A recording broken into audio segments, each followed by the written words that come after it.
atuk, anak, cucu. Hari ni kita review tak sama punya barang. Tengok dia. Atuk, anak, cucu. Muka tiga-tiga nampak tak sama. Tapi kita hari ni tak cakap dia punya engine lah. Sebab 5 series memang banyak spek. So kita tengok dia apa beza. Okay, kita tengok first model dulu. Dia punya atuk. Paling klasik punya. Lampu dia, hidung dia kecil sikit. Second model, F10.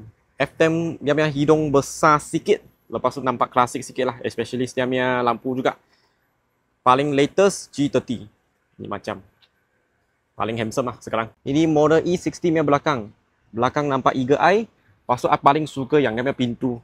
Cara dia buka dia naik atas ni. Untuk F10 dengan G30 sama.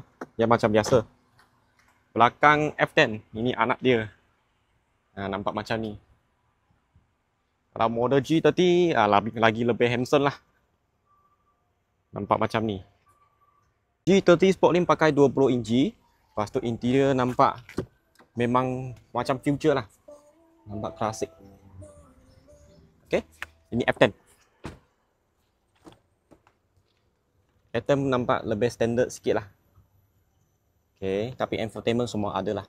Digital meter. Untuk E60 lebih klasik lah.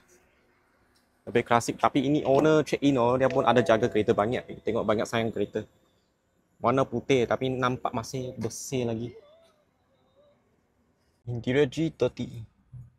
Electronic handbrake, kamera, digital meter, sport mode display. Semua ada. Interior F10. Reverse camera, electric handbrake, sport mode display, digital meter. Semua ada juga. Interior E60. Reverse sensor, handbrake, control. Lepas tu paling klasik punya meter dengan steering. Okey lah guys. Tiga-tiga korang paling suka mana satu? Sila komen .